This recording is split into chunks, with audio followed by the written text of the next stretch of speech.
खुशामदीद, बहुत बहुत स्वागत, इस्तकबाल आप सबका। शाम के 5 बज रहे हैं और मैं हूं आपके साथ आसिफ रशीद, 5 के पंच में जम्मू के स्टूडियो से बराह रास्त। ये वो वक्त हुआ चाहता है जब हम सबसे बड़ी बहस करते हैं। कुछ ऐसे मामलात जो सियासी भी होते हैं, इक्तिसादी मामलात होते हैं, समाजी मामलात होते हैं, या फिर सलामती से जुड़े मामलात पर अक्सर हम गुफ्त शनीद का सिलसिला आगे बढ़ाते हैं।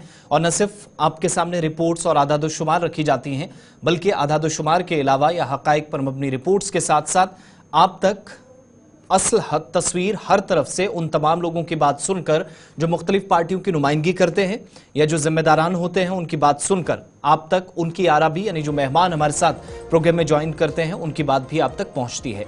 5 के पंच में आज एक और मसले पर, एक और मामले पर हम बात करेंगे, और ये वो मामला है जम्मू कश्मीर के अंदर जिस पर मुख्तलिफ सियासी जमातें अपने अपने हिसाब से बयानात दे रही हैं और खूब सियासत गरमाई है। और ये वो मामला है जिसको रिजर्वेशन का नाम या टैग लगाकर आप मुख्तलिफ हिस्सों के अंदर अपने अपने हिसाब से बात रखते हुए देख रहे हैं, लेकिन इस पर जिस हिसाब से इजहार राय किया जा रहा है उस बीच सवालात भी कुछ पूछे जा रहे हैं। और इन सब के दरमियान आप सब जानते हैं, मरकज के ज़ेर इंतज़ाम जम्मू कश्मीर के अंदर रिजर्वेशन के इस मामले पर जहां ओपन मेरिट कैटेगरी वाले या ओपन मेरिट के जो स्टूडेंट्स हैं या मुख्तलिफ कैटेगरीज को रिजर्वेशन मिलने के बाद जिन नौजवानों की या जिन उम्मीदवारों की सबसे ज़्यादा पॉपुलेशन है, परसेंटेज भी आप देखेंगे सबसे ज़्यादा है, उनका आज के वक्त में उनके खदशात हैं कि सबसे कम जब रिजर्वेशन में से कुछ भी नहीं बचता तो फिर उसके बाद उनकी बारी आती है। और आज शायद बाकी तबकों को, जो पसमानदा तबकात हैं, उनको ऊपर लाने की हुकूमत ने बात तो की, लेकिन मौजूदा रिजर्वेशन पॉलिसी पर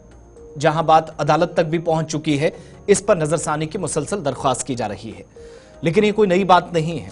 जब 8 अक्टूबर 2024 से पहले जब नतीजों का भी इंतजार किया जा रहा था, मुख्तलिफ सियासी जमातें जो अपने अपने हिसाब से रिजर्वेशन के मामले को जिस पर सियासत करती हुई भी नजर आई, भारतीय जनता पार्टी ने अपने दौरे इक़्तिदार में कुछ जमातों की मुखालफत के बावजूद भी रिजर्वेशन पहाड़ियों को दी, और कुछ ऐसे पसमानदा तबकात जिनके खदशात को दूर करते हुए उनको भी उस दायरे में लाकर खड़ा किया जहां वो रिजर्वेशन के तहत सियासी एतबार से या तालीमी मैदान में भी रिजर्वेशन ले सके, फ़वाइद हासिल कर सकें। कोशिश की गई जो कामयाब नजर आई। लेकिन वक्त गुजरने के साथ साथ कुछ सवालात ने भी जन्म लिया। नेशनल कॉन्फ्रेंस ने वादा किया कि इंतखाबी मंशूर, जिसको बाद में अगर हुकूमत बनती है तो वो इंप्लीमेंट करेंगे, इसके मुताबिक काम होगा, और वही हुआ। अब रफ्ता रफ्ता हुकूमत पर दबाव बनाने की भी कोशिश है। मुख्तलिफ इलाकों के अंदर पिछले कुछ दिनों से आप एहतजाजी मुजाहिरों का एक सिलसिला भी देख रहे हैं, अफवाहों का बाजार गर्म है, इन सब के बीच में वजाहती बयान भी आए हैं।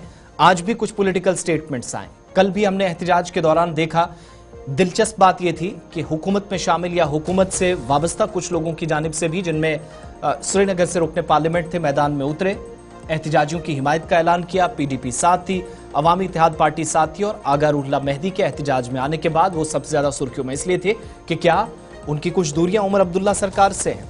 इन सवालात के बीच आज नेशनल कॉन्फ्रेंस ने उस पर भी रद्द-ए-अमल जाहिर किया, लेकिन 24 घंटों के भीतर ही मजीद सवालात पूछे गए। वो इसलिए क्योंकि आप सबको याद होगा, कल जब एहतजाज हो रहा था, इस प्रोग्राम में हमने उस वक्त भी गुफ्तगू की थी और तस्वीरें, वो जो कल के मनाजिर थे, आपको दिखाए थे CM हाउस बाहर के।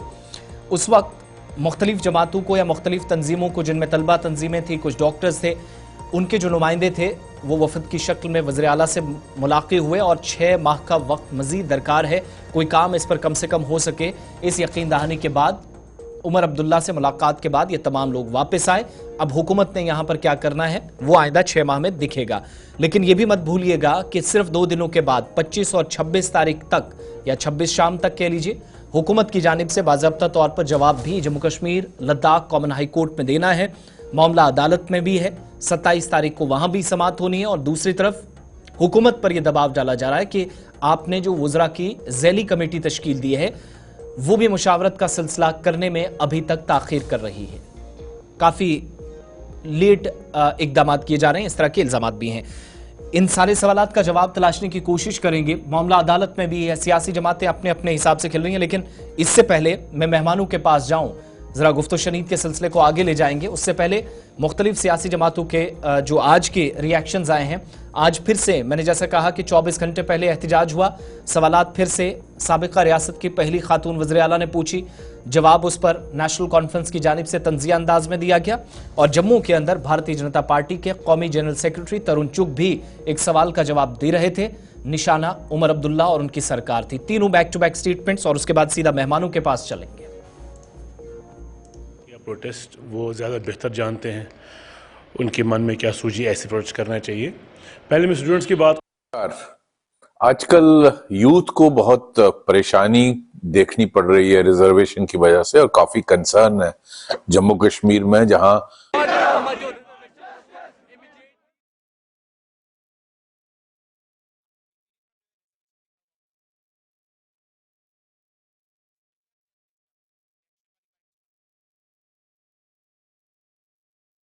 इंसाफ क्या है कि आबादी के हिसाब से, अब जो भी आपके पास है उसको आबादी के हिसाब से बांटो।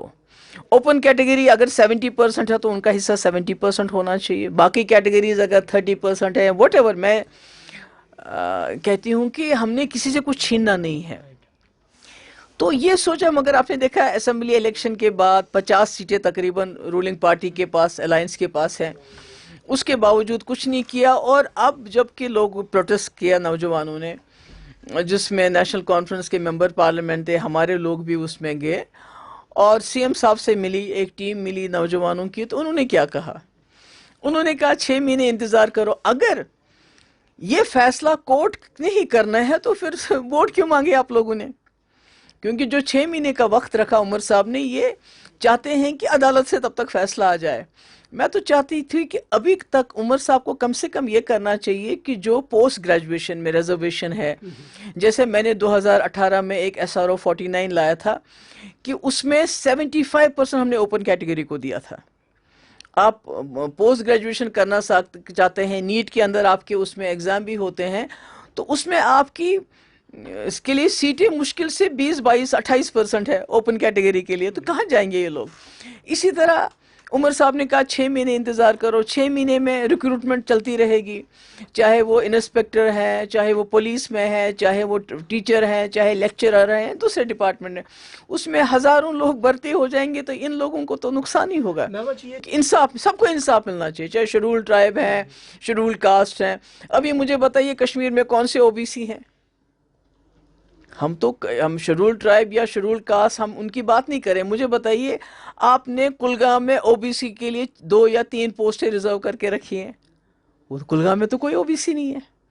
तो मैं यही तो कह रही हूँ कि आप पॉपुलेशन के हिसाब से, जहाँ जितनी पॉपुलेशन है उनके हिसाब से उनको अपना हिस्सा दे दीजिए। फॉर्मर CM भी रह चुकी हैं और उनको इतना इमेच्योर बिहेव नहीं करना चाहिए।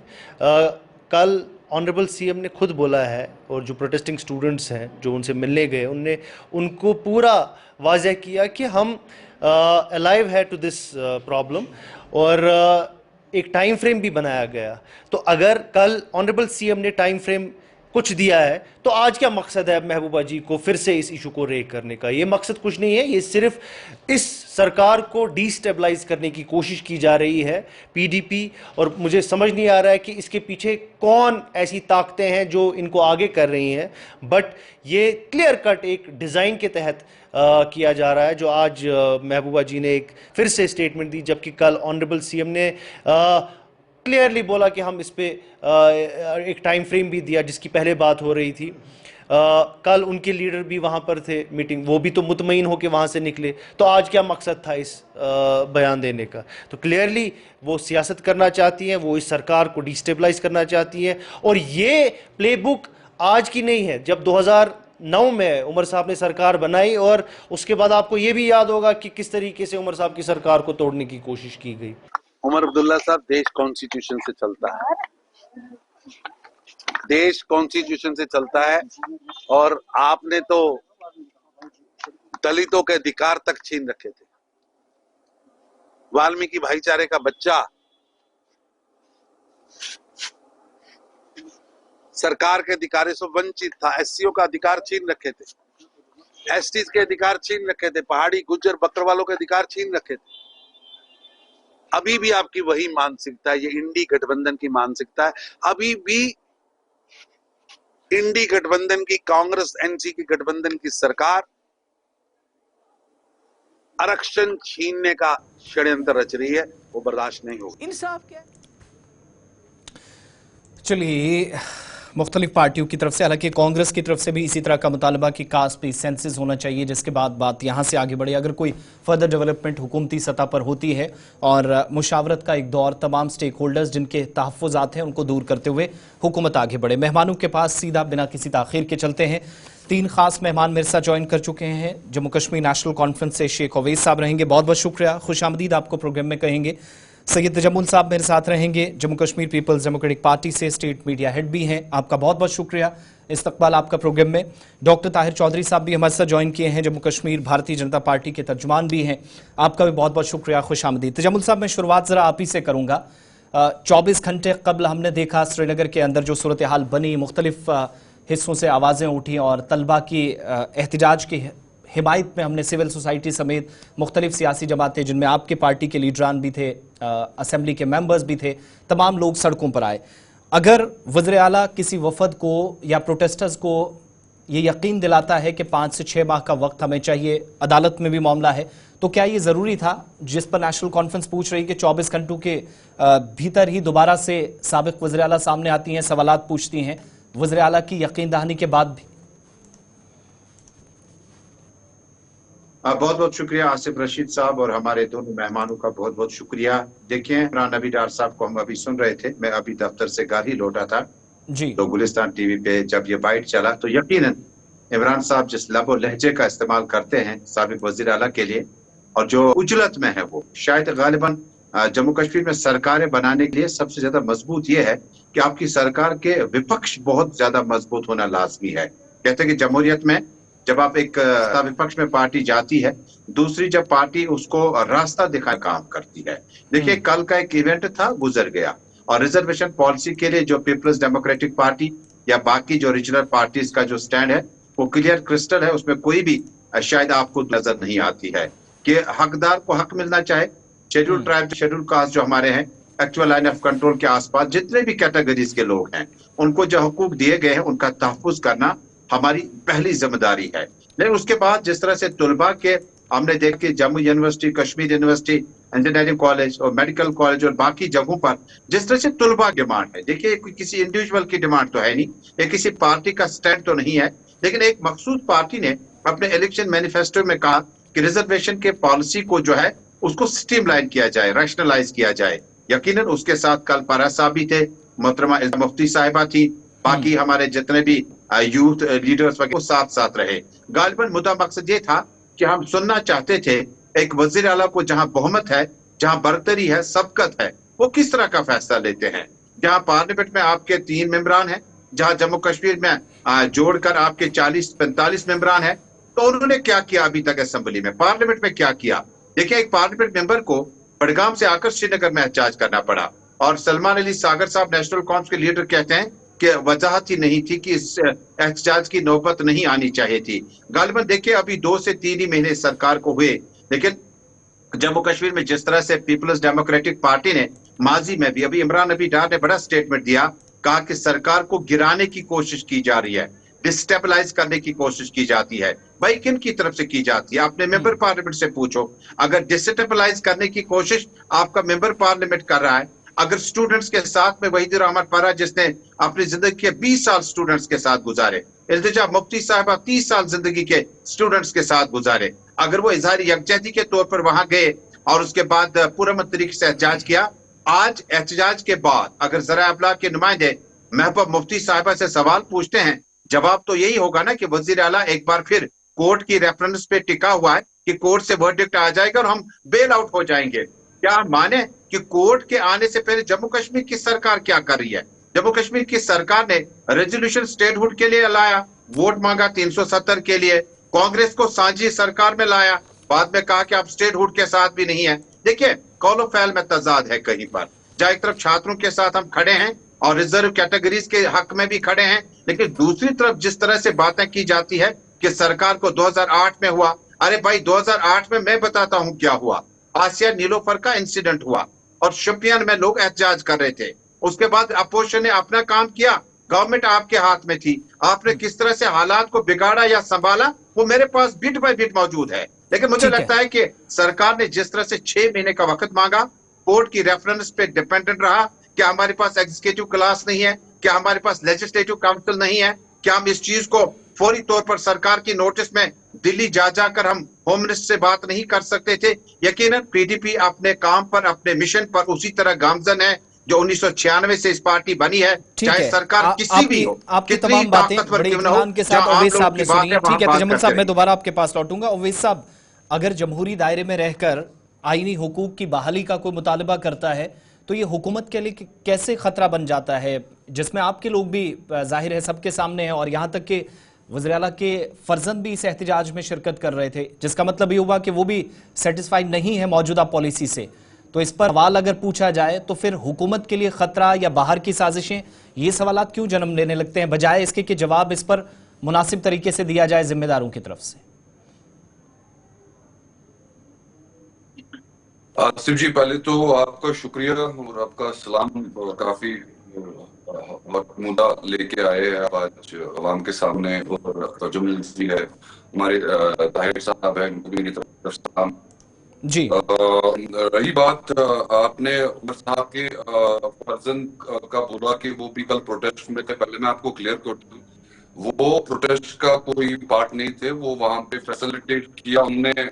उन्होंने देखा कि यूथ सड़कों पे है तो उनको फैसिलिटेट अंदर मीटिंग के लिए कराया। जो मीटिंग आपने फिर देखी जो उमर साहब ने अंदर कंडक्ट कराई, जो एक तरीका था जो ऑलरेडी हम स्टूडेंट फेडरेशन जो इस चीज को लेके लड़ रहे थे, उनको बोला गया था कि सीएम साहब के साथ भी आपको लगता है कि नाइंसाफी हुई है, आप रखिए।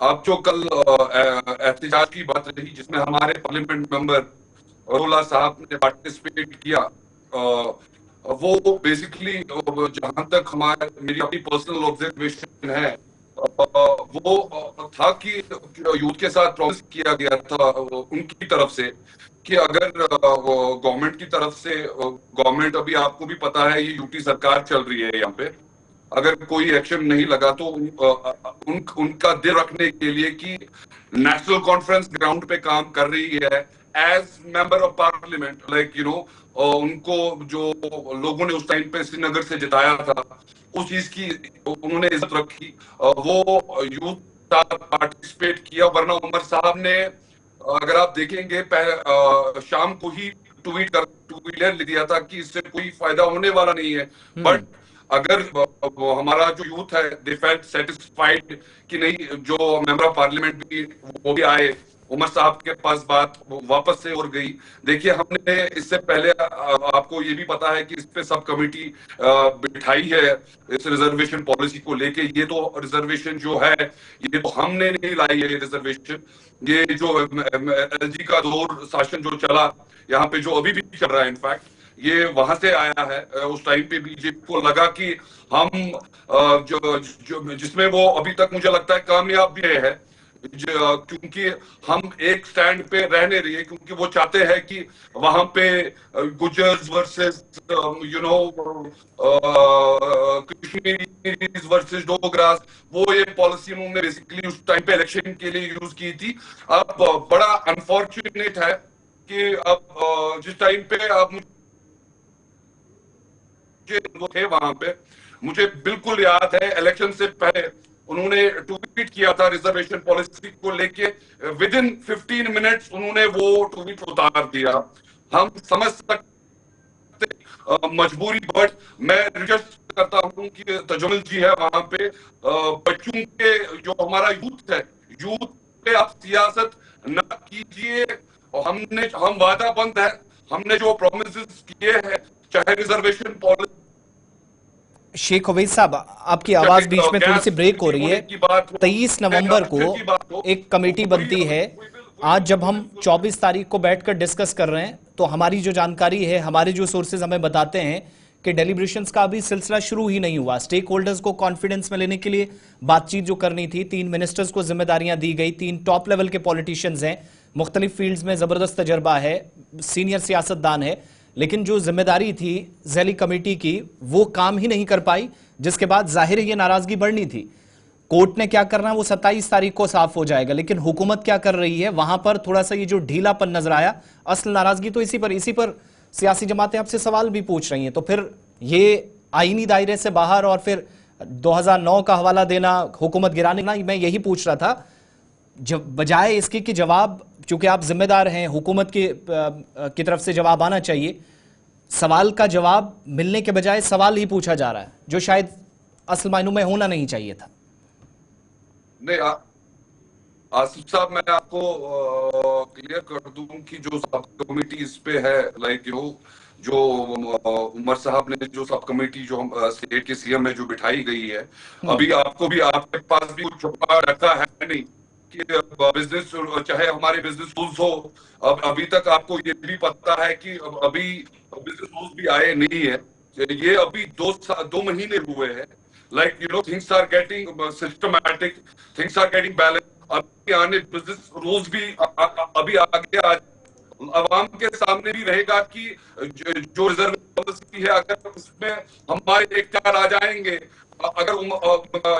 अगर पार्टी ने 6 महीने कहा है, मुझे पूरा यकीन है उमर साहब पे ये चीज बिजनेस में हमारे एंड आ जाएगी। ये तो विद इन 3 महीना 4 महीने भी ये चीज फिर हो सकती है। थोड़ा सा इंतजार। तो क्या वज़ीर आला साहब ने इसीलिए 6 महीने का वक्त लिया है, इख्तियारात मजीद मिले, चीजें जरा ठीक है। 370 और 35A की जो साहब, आप उस पे बात ना करें तो वही अच्छा रहेगा।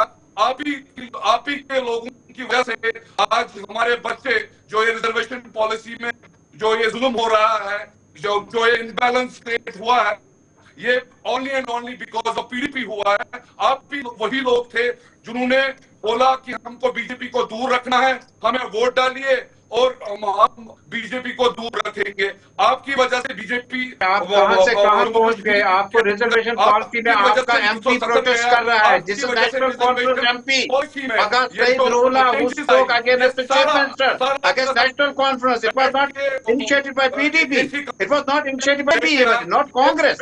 आपका एमपी कहां है? आप अपने एमपी को क्या बता रहे हैं? काबीना सब कमेटी क्या बनती है? आपके मिनिस्टर्स कहाँ हैं? आपने तो बिजनेस रूल्स का वेट करके आपने कश्मीर में 35 से 370 के रेजोल्यूशन पे वोट लेके आपने स्टेटहुड को लाया। आपने तो असेंबली में आते झूठ ने शुरुआत करी। आप कहां से कहां पहुंच गए? आपको ये डिफेंड करना है कि इमरान नबी डार स्टेबलाइजेशन के बजाय डिस्टेबलाइज करने की बात करते हैं 2008-9 की। 2024 में कहते हैं हुकूमत बनने जा रही है, पीडीपी इसको गिराना चाहती है। आप अपने एमपी को सेटिस्फाई करके बता देते, रूहुल्लाह साहब हमारा काबीना का जो सब कमेटी है उसके फैसले का वेट करो, और ये भी बता देते रूहुल्लाह साहब को कोर्ट है ना, सुप्रीम कोर्ट है, हाई कोर्ट है, लोअर कोर्ट है, वहां से डिसीजन आ जाएगा। आपने तो वहां से शुरुआत करके आगा रूहुल्लाह साहब को प्रोटेस्ट करने पर आप लोगों ने मजबूर किया। इट वॉज नॉट पीडीपी जिसे आगा रूहुल्लाह साहब को मजबूर किया था रिजर्वेशन पॉलिसी पर। और अगर रूहुल्लाह साहब गुप्कार प्रोटेस्ट करते हैं, पार्लियामेंट में कितनी बार उसे तकरीर में कहा, चलो जम्मू कश्मीर की असेंबली को अभी बने 2 महीने हुए, लेकिन पार्लियामेंट तो उससे पहले बना था। कितनी तकरीरें आपके रूहुल्लाह साहब ने की। और ये जो दूसरी तरफ आप बातों को खींच कर लेते हैं 35 से 370 पर, 2014 में किसी पार्टी ने कहा था बीजेपी के खिलाफ वोट मिलेगा। भाई वो वक्त नहीं है आज वो वक्त नहीं। आज आपके पास मैंडेट है, आपके पास मैंडेट भरपूर लोगों ने दिया। आपको 42 से ज्यादा सीटें हैं, आपके विधानसभा में 3 सीटें हैं, 3 मेंबर पार्लियामेंट हैं, तीनों बहुत ही मुस्तनद सीजनल पॉलिटिशियन हैं, और उसके बावजूद आप रिजर्वेशन की पॉलिसी को पार्लियामेंट के बजाय गुप्कार लेके आते हैं। आप कहते हैं कि उमर साहब का बच्चा ही was doing the role of facilitator, he was not part of protest। एक तरफ आप कहते हैं हम प्रोटेस्ट कर रहे हैं, दूसरी तरफ आगा रूहुल्लाह प्रोटेस्ट कर रहा है, तीसरी तरफ उमर साहब का फर्जंद प्रोटेस्ट का हिस्सा नहीं था। ये बहुत ज्यादा आप डबल स्टैंडर्ड के साथ चलते हैं। एक तो आपको क्लियर करना पड़ेगा कि अगर रूहुल्लाह साहब को आप मुतमईन क्यों नहीं कर पाए। ये कोई पीपल्स कॉन्फ्रेंस का, कांग्रेस का, पीडीपी का या किसी दूसरी पार्टी का लीडर नहीं था, ये लीडर आपकी पार्टी का था, जिस लीडर ने कहा कि 370 के खिलाफ वोट दे दो। वोट दिया लोगों ने, आज आप विरोध में जा रहे हैं, आप तो क्लियर नहीं कर रहे हैं। आप 2008 लेके कहां चले कि हुकूमत को शोपियान पहुंचने पे पीडीपी ने कितने प्रोटेस्ट किए? आप कहां से कहां पहुंच गए? आप आज के वक्त में उवैस भाई, आज के वक्त में बात कीजिए। आप गुफ्तार में ये जो एहतजाज कर रहे हैं, ये जो स्टेज आपने मैनेज किया, ये आप क्लियर कीजिएगा कि रोहला साहब वजीर आला से मुतमईन है तो मैं कैसे हो जाऊं? मैं तो पानी, बिजली, सड़क के लिए तरस रहा हूं। घंटे में 4 बार गांव की लाइट चली जाती है, लेकिन आपका रोहला साहब कितना बोल पाया उसका मुझे जवाब दीजिएगा।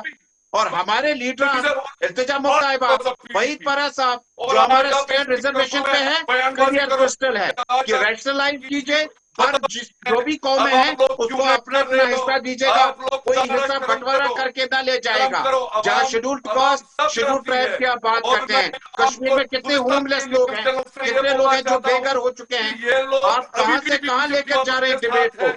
मेरी मुराद है कि आप मुतमईन हो जाइए, आगा से रोहला साहब को समझाइए। दोनों तरफ से एक ऐसी किताब खुलेगी जो शायद क्लोज ना हो सके, ये कैसा चैप्टर है? ठीक है तजम्मुल साहब, अवैस साहब जरा रुक जाइएगा। ठीक है, इनामुल नबी साहब भी हमारे साथ ज्वाइन कर चुके हैं अवामी इत्तेहाद पार्टी से, बहुत शुक्रिया इनामुल नबी साहब। बीजेपी से भी हम कोशिश कर रहे हैं कि हमारे साथ डॉक्टर साहब ज्वाइन करें दोबारा।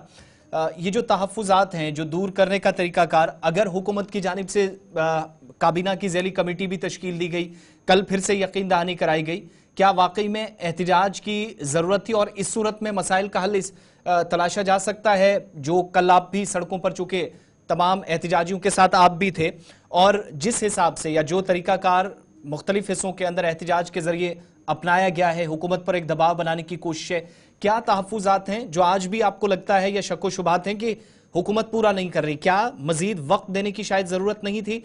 जो नेशनल कॉन्फ्रेंस के तर्जुमान भी कह रहे हैं कि शायद जब तक बिजनेस रूल्स ना आए, या तभी शायद ये 5-6 महीने का वक्त मजीद चीफ मिनिस्टर साहब ने लिया है। देखिए, ये जो मसला है रिजर्वेशन का, रैशनलाइजेशन ऑफ रिजर्वेशन, ये काफी टाइम से चल रहा था। तो जो ही फिर इलेक्शंस के अनाउंसमेंट हुए तो सभी पार्टियों ने, चाहे वो नेशनल कॉन्फ्रेंस हो, पीडीपी हो या हमारी अवामी इत्तेहाद पार्टी है, तो उन्होंने अपने लोगों के साथ ये वादा किया था कि जो भी, चाहे हमने भी वादा किया, पीडीपी वालों ने भी वादा किया, एनसी वालों ने भी वादा किया कि हमने ये वादे किए लोगों के साथ, जो ही हम सरकार हमारी बनती है या अगर हम अपोजिशन में रहेंगे, दोनों तरह से हम कोशिश करेंगे। अगर सरकार में रहे तो हम इस मसले को हल करेंगे, अगर हम सरकार से बाहर रहे तो हम कोशिश करेंगे कि हुकूमत से, जो भी जिस किसी की भी हुकूमत हो, उनसे इस मसले का हल निकाला जा सके। लेकिन सरकार को अगर किसी को भी, चाहे मेरी तंजीम हो, तजम्मुल साहब की तंजीम हो या किसी और की तंजीम हो, अगर हमें ये पता था कि हमारे से मसला हल नहीं होगा या यूटी बनी है, फिर हमने ये वादा क्यों अपने मैनिफेस्टोस में रखा? अगर हमने इस मैनिफेस्टो में रखा जो हमारे हदूद में है, जो हमें परटेन करता है, हम उसके जरिए इसका कोई ना कोई मसला तो हल निकाल सकते हैं ना। हम टस से मस नहीं हो रहे, सरकार टस से मस नहीं हो रही है अपने ही। अब देखिए आप नवीयत कहाँ पहुंची। अगा साहब जो एमपी श्रीनगर है, उन्होंने हुकूमत को, अपनी पार्टी को इंतबाह किया, कहा कि आपको ये मसला जल्द से जल्द हल करना चाहिए। उन्होंने टाइमलाइन दे दी आगा रोहला ने उनको।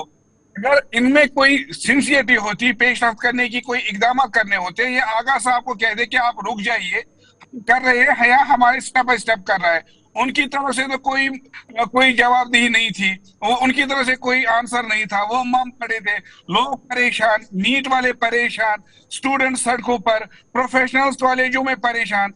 हद ये है कि जो जीएमसी उधमपुर है, उधर एक ओपन मेरिट जनरल कैटेगरी का एक भी लड़का सिलेक्ट नहीं हुआ, एक भी कैंडिडेट सिलेक्ट नहीं हुआ है। तो जहां ऐसी सिचुएशन पहुंची हुई हो, तो आपको क्या लगता है कि हम वेट करेंगे पहले सरकार को स्टेटहुड मिले और सरकार को पूरे पावर्स मिले? जितने इनके अंदर इख्तियारात है वो अपने इख्तियारात तो इस्तेमाल करे। बाकी इतना कह सकते हैं ये मेरे तक था, मैंने कर दिया, बाकी इनामुल नबी साहब वो तो कह रहे हैं कि वक्त मजीद इसलिए दरकार है क्योंकि इख्तियारात की जहां तक बात है, मुकम्मल तौर पर आईनी दायरे में रहकर ही चीजें होनी है, तो फिर थोड़ा सा और इंतजार कर लेते। इल्जामात तो आप पर भी हैं कि आप भी मुख्तलिफ पार्टियों के साथ उतरकर मैदान में और इस तरह के इश्यूज को हाईलाइट करना ठीक है, अच्छी बात है, लेकिन उसी वक्त जब बाकी कोई जमातें उतरती है, जब आप इनफरादी सतह पर इस तरह के मामलात को उठाने की बात आती है, तब आप लबकुशाई जरा भी नहीं करते इस पर। हमने डे फर्स्ट से, जब से इंजीनियर साहब बाहर आए हैं, पहले ही कैंपेनिंग से इंजीनियर रशीद साहब जो इस वक्त भी तिहाड़ जेल में पाबंदी सलासल है, उन्होंने पहले दिन से इसके लिए आवाज उठाई है। इलेक्शन कैंपेनिंग में भी और इलेक्शन के बाद भी उन्होंने वो अपने लोगों से वादा किए, चाहे वो पार्लियामेंट के अंदर या पार्लियामेंट के बाहर। आपने देखा कि जंतर मंतर पर हमारे स्टेट सेक्रेटरी शेख आशिक साहब ने शमूलियत इख्तियार की। जहां कहीं भी हक की आवाज हो, जो कोई भी इसको हक की आवाज को आगे ले जाएगा, हम उसका सपोर्ट करेंगे। और हमने असेंबली के अंदर हमसे ये मसला असेंबली के अंदर उठा, बाकी लोगों ने सपोर्ट किया। आज आगा साहब ने इस मसले की पहल की, हम उनके साथ चल पड़े। देखिए, आप इस वक्त सियासत को एक तरफ छोड़ दीजिए। हमारे लिए सबसे बड़ा कंसर्न है वो स्टूडेंट्स के, जनरल कैटेगरी के जो है ओपन मेरिट स्टूडेंट्स है, एस्पायरेंट्स है, कैंडिडेट्स है, उनके मसले का हल निकालना है। ओवैस साहब, अदालत के फैसले का इंतजार करना, मसले को टालना, इनकी बात जो मैं समझ पाया हूँ। दूसरा कि हम आपको इख्तियारात आज मिल सकते हैं 6 महीने बाद, 10 महीने बाद, हम इंतजार नहीं करेंगे। ठीक है, ओवैस साहब का जवाब जरा सुन लीजिए। अगर रुमला साहब पर इल्जाम लगा रहे हैं, आज आप कह रहे हैं जो चीफ मिनिस्टर के साथ मीटिंग की वो ड्रामाबाजी है। आज आप अपने चीफ मिनिस्टर को ड्रामाबाज कह रहे हैं। ये हमारे नौजवान पे पॉलिटिक्स करना, नेशनल कॉन्फ्रेंस वाले अपने चीफ मिनिस्टर को कह रहे हैं, बीजेपी चीफ मिनिस्टर को कह रहे हैं ड्रामाबाजी है। ड्रामाबाजी थी तो चीफ मिनिस्टर हमारे दिल में अंदर क्यों ड्रामाबाजी थी? पहले ये बताओ, ड्रामाबाजी है चीफ मिनिस्टर का मिलना, उमर अब्दुल्ला साहब का मिलना, क्या वो ड्रामाबाजी है? इसका तो क्लियर कर दीजिए। आप कह रहे हैं ड्रामाबाजी है, क्या उनका वहां पर उनके साथ मिलना वो ड्रामाबाजी है? इलेक्शन था उसी टाइम पे दिखा दिया लोगों को यहाँ पे कौन ए टीम है, कहाँ बी टीम है, कौन सी कहाँ के कौन क्या तो मैं ये हमारे नौजवान पॉलिटिक्स का एबीसीडी नहीं पता, आपको कोई बता रहा है। डिक्टेशन ले लो पहले उसे, जिसकी तरफ देख रहे हो ना उसको, उसका डिक्टेशन ले लो। राजनीति के रोड से हम देख रहे हैं। यहाँ पर एक सेंसिटिव इश्यू डिस्कस हो रहा है, डिक्टेशन ले रहे हो। आपने हमेशा अपने 47 से लेकर आज तक इसी तरह डिक्टेशन लिया। ले लो लीजिए, ये डिक्टेशन ले रहा है किसी से पहले, मुझे क्या पता है? हमने आपका चेहरा देखा है, 1987 देखा है, हमने आपका ऑपरेशन कैपिटल भी देखा है, हमने टाइगर भी देखा है। जबान खोलने पर मजबूर न करे, जबान खोलने पर मजबूर न करे। हम इस वक्त प्योरली स्टूडेंट्स की बात कर रहे हैं, एक्सपेरिमेंट्स की बात करते हैं। आप उनकी तरफ तवज्जो दिला दीजिए। आप अपने मुद्दे से हटिए मत, उनको ये भी पता है बिजनेस रूल आपने क्या किया है? खाली गाने मनवा रहे हो, सटने लगा रहे हो, आपका दफ्तर पता नहीं, सरकार कहीं दिख नहीं रही है। बिजली कहाँ गई? बिजली कहाँ गई? गैस सिलेंडर कहाँ गया? राशन कहाँ गया? राशन कहाँ गया? करना पड़ेगा। अच्छा ठीक है, ठीक है। ले लीजिए पहले जनाब, आप बच्चे हैं, अभी आपको इन मुद्दों के बारे में पता नहीं होगा। आप दोबारा सुनिए, वो कुछ कह रहे हैं, वो उनकी तरफ देख लीजिए, उनकी तरफ पहले देख लीजिए, वो कुछ बता रहे हैं आपको। अच्छा, वो कुछ बता रहे हैं आपको। बिहेव योरसेल्फ, अगर आपको पता ही नहीं मुद्दा क्या है, कोई यहाँ पे बैठा नहीं है। Behave yourself, don't dictate me, you behave, be civil, you take the dictations, don't teach me here। अभी बच्चे हो आप, आपको पता ही नहीं है हम क्या मसला है। चलो मुझे बताओ रिजर्वेशन का क्या इश्यू है, आपको पता है? ऐस करने आए हो तब नहीं है, डिक्टेशन है ना पहले। खुद बयान करती है। एरोगेंस से आप में एरोगेंस जाती नहीं है। बच्चे सड़क पर है, स्टूडेंट्स परेशान हैं, और आप पैसे मसले हो रहे हो। बिजली कहाँ गई? 200 यूनिट बिजली जो आप फ्री बिजली देने जा रहे थे, वो कहाँ पर है? वो किसको दे रहे हैं? कब से दे रहे हैं आप? राशन कहाँ है लोगों के लिए? राशन कहाँ है? वो तो कह रहे थे हम फ्री राशन देंगे। गैस सिलेंडर्स का है, गैस सिलेंडर्स का है। ठीक है, मैं तजम्मुल साहब के पास भी जरा जाऊंगा। भी आएगा, राशन भी इंशाल्लाह डबल होएगा, इलेक्ट्रिसिटी भी जो ठीक है। पहले सुनो, वो कुछ कह रहे। अच्छा ठीक है, इनाम साहब, ओवैस साहब रुक जाइएगा, हम रिजर्वेशन पर बात कर रहे हैं, जरा इसी मुद्दे पर स्टिक करते हैं। तजम्मुल साहब, कल को जाकर कोई भी फैसला गवर्नमेंट की तरफ से होता है, क्या पीपल्स डेमोक्रेटिक पार्टी मौजूदा हुकूमत के किसी भी तरह के फैसले जहां अगर 50-50 की बात होती है या कम से कम नाइंसाफी ना हो, इस बात को यकीनी बनाने के लिए कोई कदम उठाया जाता है? मुकम्मल ताउन, मुकम्मल सपोर्ट पीपल्स डेमोक्रेटिक पार्टी से सियासी मामलात से ऊपर उठकर नेशनल कॉन्फ्रेंस को मिलेगा? देखिए आसिफ साहब, जिस तरह से इनाम भाई और उवैस भाई ने जिस तरह से इन मामलात को दूसरे तरीके से पेश किया, देखिए जम्मू कश्मीर में पीटीपी, अवामी इत्तेहाद पार्टी, नेशनल कॉन्फ्रेंस, बाकी पार्टी के नुमाइंदे अगर यहाँ होते तो उनका नाम लेते।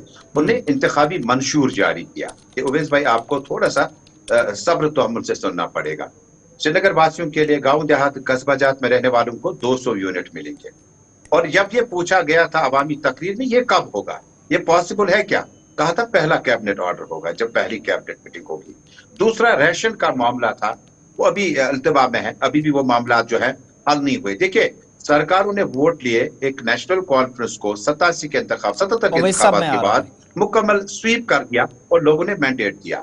कल को कोई भी कदम जो है जो जम्मू कश्मीर के आवाम के हित में हो, वो राजौरी का बाशिंदा हो, दरहाल का हो, बदूल का हो, बांडीपोरा का हो, श्रीनगर का हो, जो आवाम की तर्जुमानी करता है, पीडीपी उसके साथ शाना बशाना खड़ा रहेगी। उसका क्रेडिट और डिसक्रेडिट की बात नहीं है, लेकिन जिस अंदाज से उवैस साहब चूंकि नेशनल कॉन्फ्रेंस को रिप्रेजेंट करते हैं और अवाम नबी जो है इंजीनियर साहब को रिप्रेजेंट करते हैं, जो कि इस वक्त भी पाबंदी सलासल तिहाड़ जेल में है, इन तंजीमों के जो इलेक्शन मैनिफेस्टो है उसका अब सबूत देना होगा। आपने जो कहा उसको आपने भरपूर तरीके से निभाने की कोशिश की या नहीं। मैं पीपल्स डेमोक्रेटिक पार्टी की तरफ से आपको क्लियर और क्रिस्टल बोलूंगा, नेशनल कॉन्फ्रेंस को जब हुकूमत साजी का मौका मिला, जब पीडीपी सुप्रीमो महबूबा मुफ्ती ने हम कैंडिडेट्स की पहली मीटिंग ली तो उन्हें कहा कि उमर साहब को हुकूमत करने दो, और कोई भी तर्जुमान जो है या टीवी डिबेट्स में पैनलिस्ट जो है वो इस तरह की सूरत हाल में पैदा करे कि ऐसा लगे कि शायद उमर अब्दुल्ला साहब को अभी 10 साल हुए हों।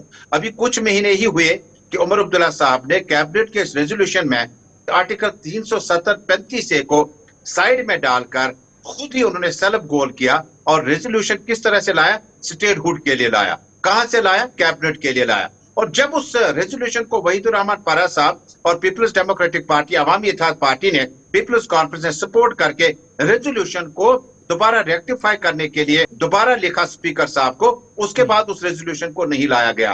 देखिए नेशनल कॉन्फ्रेंस को जो अवामी वादे उन्होंने किए हैं उनको कम से कम सबूत देना होगा कि सिंसियरली वाकई जिस तरह से इनाम भाई कहते थे पानी नहीं है, बिजली नहीं है, जहां मैं श्रीनगर से अभी लगातार फोन आ रहे हैं कि जब कल से बहुत ज्यादा सर्दियां थी, बिजली बहुत ज्यादा मुतासिर रही। हम नहीं कहेंगे रातों रात, लेकिन हमारे वक्त में मुफ्ती साहब, महबूबा मुफ्ती साहिबा के वक्त में गैस टरबाइन पंपों से चालू किए गए, नॉर्दर्न ग्रिड से और बाकी जगहों से जो इजाफी बिजली खरीदी गई उसका निजाम दरहम बरहम नजर आता है। मुझे लगता है कि सियासतदानों की सियासत अपनी जगह, छात्रों के साथ या स्टूडेंट्स के साथ जो नेशनल कॉन्फ्रेंस ने वोट लिया है, वो सिर्फ वोट लिया है। आगा से रूहुल्लाह ने कहा था रिजर्वेशन को बाज़ाब्ता तौर पर रैशनलाइज किया जाएगा। अब मुझे ताजुब हो रहा है कि रूहुल्लाह साहब ने न तो ये पार्लियामेंट में उठाया, न जम्मू कश्मीर में यहाँ असेंबली में इनकी बहुमत ने उठाया। अच्छा ठीक है, आपने रूहुल्लाह साहब की बात की है, ठीक है, मेरे पास वक्त थोड़ा कम है, मैं जरा सलमान अली सागर साहब रिएक्ट कर रहे थे कुछ, उन्होंने इस पर रद्द-ए-अमल जाहिर किया, उनका मैं बयान सुनाऊंगा और उसके बाद में ओवैस साहब से जवाब लूंगा। सलमान अली सागर, कल के प्रोटेस्ट पर और साथ साथ नेशनल कॉन्फ्रेंस की हुकूमत की हिकमत अमली, बयान दोनों चीजें, लेकिन तनकीद का निशाना जरूर यहां पर एमपी बने हैं। पहले जरा उनकी बात सुन लेते हैं। यह प्रोटेस्ट वो ज़्यादा बेहतर जानते हैं उनके मन में क्या सूझी, ऐसे प्रोटेस्ट करना चाहिए। पहले मैं स्टूडेंट्स की बात करूंगा, हम स्टूडेंट्स के साथ हैं। मैं चाहता हूं कि रिजर्वेशन पॉलिसी में चेंजेस लाई जाए, रिजर्वेशन पॉलिसी को एट पार बनाया जाए, पॉपुलेशन के हिसाब से बनाया जाए और जो ओपन मेरिट कैटेगरी के स्टूडेंट्स उनको वेटेज ज़्यादा दी जाए पूरे रिजर्वेशन सिस्टम, ठीक है। उसके लिए फाइट करें, हम उस फाइट में उनके साथ हैं। मैं ज़ाती तौर भी और एज एमएलए भी उनके साथ हूँ। ये मेरा मसला है, ये मेरा ज़ाती मसला है रिजर्वेशन का। लेकिन एट द सेम टाइम अगर इस रिजर्वेशन पॉलिसी को कोई पॉलिटिसाइज करता है, अगर इसको कोई सियासी चोला पहना के आगे करता है, तो मैं उस चीज़ को नहीं मानता। ये कहीं मिसाल ही नहीं है कि कोई एमपी साहब आते हैं और फिर वो अपोजिशन पार्टियों को लेके अपने ही चीफ मिनिस्टर या अपने ही वाइस प्रेसिडेंट या प्रेसिडेंट के घर के बाहर खड़े होते हैं। मैं समझता हूँ ज़ाती तौर ये पार्टी में हमारा डिसिप्लिन नहीं रहा है, हमने जिसको फॉलो किया है, मैंने इसको 24 साल फॉलो किया है जिस डिसिप्लिन को, ये वो डिसिप्लिन नहीं है। कोई पार्टी अलाउ करेगी ही नहीं। क्या पीडीपी अलाउ करेगी, क्या बाकी पार्टी अलाउ करेंगी, चाहे जो भी पार्टी है यहाँ, बीजेपी हो, कांग्रेस हो या ओरिजिनल पार्टीज हमारी है, सजाद साहब की है, अल्ताफ साहब की है, क्या ये ऐसा सिस्टम होता है? ऐसा नहीं होता है। तो मैं समझता हूँ वो कल शाइस्ता तरीके से नहीं किया गया। रूहुल्लाह साहब का इतना ज़्यादा मनसब है पार्टी में, उनकी इतनी इज्जत है पार्टी में, अगर वो डॉक्टर साहब को, उमर साहब को कोई भी बात बताते, वो कंसिडर करते और आउट ऑफ वे कंसिडर करते, चाहे वो मुलाकात के जरिए होती, चाहे वो कुछ कंसेशन देने के जरिए होती स्टूडेंट्स को। मैं ओवैस साहब के पास जाऊंगा। ओवैस साहब, पहले तो ये जब मैंने शुरुआत में आपसे पूछा था तो आप जवाब दे रहे थे तजम्मुल साहब को भी कि प्रोटेस्ट किया गया आगा साहब की तरफ से, क्योंकि उनको नुमाइंदगी मिली है, वोट मिला है, तो लोगों के साथ खड़ा होना उनका फर्ज है। ठीक है, एक बात, लेकिन आपके पार्टी के ही लीडर कहते हैं कि ये इनडिसिप्लिन था। दूसरी बात, कल को जाकर रिजर्वेशन, जहां से असल में बात शुरू हुई है, कोई फैसला होता है, एक ऑनेस्ट आंसर इस पर भी जरा हो जाए। जब फैसला हुआ था 6 से 9 जनवरी के दरमियान, बल्कि फरवरी के महीने में लोकसभा ने जब बिल पास किया, पहाड़ीज और बाकी तमाम तबकों को रिजर्वेशन दी गई, तो हुकूमत के मुताबिक आईनी दायरे में रहकर यह फैसला लिया गया। कॉन्स्टिट्यूशन हमें इस बात की इजाजत देता है। क्या उसी कॉन्स्टिट्यूशन के मुताबिक कल जम्मू कश्मीर की, यहाँ यूनियन टेरिटरी की जो गवर्नमेंट है, आपकी सरकार है, वो बाख्तियार है कि वो उसी आइन में रहकर, उसी दायरे में रहकर फैसला ले और रिजर्वेशन को तकसीम कर दे उन तबकों को जिनको अभी देना है, या बैलेंस की बात कर रहे हैं? क्या ये इख्तियार में है नेशनल कॉन्फ्रेंस के? और दूसरा, जरा ये जो मुख्तलिफ राय आ रही है, आप कुछ कह रहे थे, सागर साहब वो बिल्कुल भी मुत्तफिक एहतजाज से नहीं, बल्कि इंडिसिप्लिन तक वो कह रहे हैं, और महज ड्रामा भी करार दिया गया इस प्रोटेस्ट को। एक फाइनल आंसर। आसिफ साहब, देखिए, जहां तक रही बात इस वजह से हमने सब कमेटी फॉर्म की है, लाइक यू नो, कि मैंने आपको देखे कोई पॉलिटिकल स्कोर गेन करने बैठा नहीं हूँ यहाँ पे, ना मैं स्टूडेंट्स से पॉलिटिक्स करूंगा। मैं स्टूडेंट्स को आपके चैनल से कहना चाहता हूँ कि अभी बिजनेस रूल्स को आने में थोड़ा सा टाइम लग रहा है, चीजें सेट हो रही है। इंशाल्लाह हमें उम्मीद है कि आने वाले 10-15 दिन में ये बिजनेस रूल्स का भी जो सिलसिला है वो क्लैरिफाई हो जाएगा स्टेट को लेके। आप लोगों का भी इसमें ये चाहिए कि आप गवर्नमेंट के साथ खड़े रहे, तो आपकी बहकावे में मत आइए, इस पे अपने आप पे पॉलिटिक्स खेलने मत दीजिए लोगों को, जो भी इस चीज पे पॉलिटिक्स कर रहा है। सागर साहब कुछ और फरमा रहे थे। सागर साहब ने कहा है कि ऐसा नहीं करना चाहिए, नज़म शिकनी कैटेगरी पे भी हम इसको बैलेंस करने के बयान को सुना, उसका जवाब दीजिएगा। और आप वेट कीजिए, जो उमर साहब ने भी सीएम को टाइम दिया है, उस टाइम फ्रेम में इंशाल्लाह इस चीज पे जरूर एक। ठीक है, हम बिजनेस रूल्स का इंतजार कर लेते हैं, 27 तारीख का भी अदालत के फैसले का भी इंतजार कर लेते हैं। लेकिन जो सागर साहब कह रहे हैं, मैं कह रहा हूं, ये जो बटी हुई राय है, प्रोटेस्ट एक था, मुद्दा एक था, पार्टी एक थी, लीडर्स एक ही पार्टी के, एक ही जमात और एक ही बैनर के तले आप हैं, लेकिन मुख्तलिफ आ रहा है, और जिस पर शायद नाराजगी भी थोड़ी सी, और कुछ लोग कह रहे हैं दरार है, मैं उस पर तो नहीं जाऊंगा, लेकिन सागर साहब ने जो कहा है वो सही है, या आप बताएं वो सही है? मेरा सवाल ये था। मेरा से यही कहना है कि देखिए, ओवैस साहब से राब्ता मुनक़ता हुआ। बहुत बहुत शुक्रिया सैयद तजम्मुल साहब, शेख ओवैस साहब और इनामुन नबी साहब, बहुत बहुत शुक्रिया आप तमाम का हमारे साथ इस प्रोग्राम में ज्वाइन करने के लिए। एक फाइनल आंसर लेना था, लेकिन वक्त इजाजत बिल्कुल भी नहीं दे रहा। 5 के पंच में बस इतना ही बहरहाल है, जिस पर आप देखेंगे कि आइंदा कुछ दिनों में, यह 27 तारीख को Jammu Kashmir Ladakh common high court में अभी वहाँ से भी जवाब आना है, हुकूमत का वहाँ मौक़िफ़ क्या है, और कमेटी की जानिब से मुशावरत का एक सिलसिला शुरू होगा। स्टेक होल्डर्स जो कल भी बता रहे थे कि कॉन्फिडेंस में लिया गया वज़ीर आला की तरफ से, तो अब उसका भी इंतज़ार करना होगा। और दूसरी तरफ हम देख रहे हैं कि भारतीय जनता पार्टी से भी कुछ आवाज़ें उठ रही कि अगर कहीं पर गलत हुआ है तो चीज़ों को रिव्यू करके एक ऐसे नतीजे पर पहुंचा जाए जहां किसी भी तरह का कोई शक या कोई शुबा ना रहे। आज ही एक लीडर का स्टेटमेंट आया, जरूर नेक्स्ट प्रोग्राम में आपके सामने वो बयान रखने की कोशिश करेंगे, लेकिन 5 के पंच में मेरे साथ बस इतना ही। बहुत बहुत शुक्रिया।